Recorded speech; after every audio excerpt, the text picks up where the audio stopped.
While we did spend a lot of time today celebrating our veterans for their service, you might not realize that many continue fighting a life and death battle with themselves.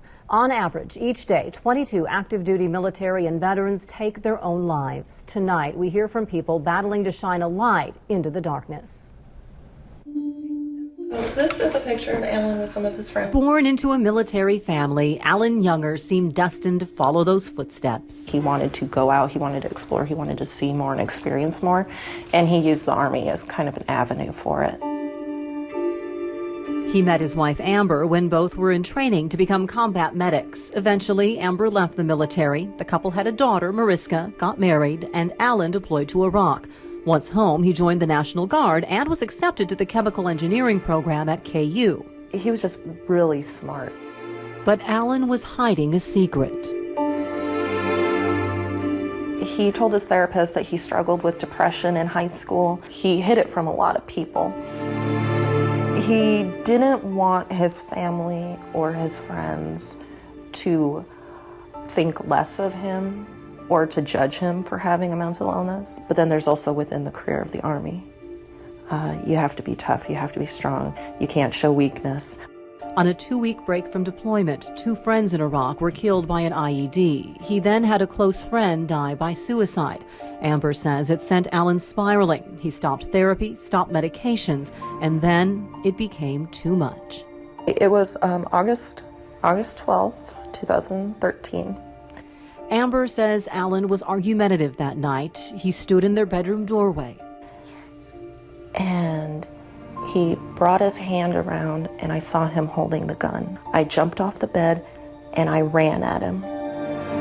He didn't hesitate, he didn't stall. As I ran towards him, he put the gun up to his head, locked his eyes into mine, and pulled the trigger as I screamed no. And then he fell back. David Keevers says his story nearly came to a similar ending. Starting to just become an angry and violent type of person. David entered the Marine Corps as an almost rebellious act, but found he thrived on the structure and detail. He deployed to Iraq, then Afghanistan, where he found himself in the battle for Marja. It was only supposed to be a couple day type of deal, they say, be in and out. And it definitely wasn't like that whatsoever. None of us were prepared for it. We weren't supposed to be prepared for it, but we made the best that we could out of it and came out well, and from the grace of God is why as many of my men walked out as they did, including myself. But 3 men did not. Once off active duty, David entered a vicious cycle trying to cope with what he'd seen in and out of treatment before finally finding the PTSD program at Topeka's VA, only to become discouraged at the wait to get in. Decided, at that point in time, the only choice I had in life that I knew that I'd keep going was just to be homeless and live out on the street until I got help. He finally came across the Military Veteran Project. They helped him get home, complete the paperwork to get into the PTSD program, and matched him with a battle buddy, Vietnam veteran Dennis. Talked through a lot of stuff in life. It made me feel like I wasn't the only one. It showed me that I wasn't. That support, David says, changed everything. He wants others who find themselves where he was and those who love them to know, don't give up.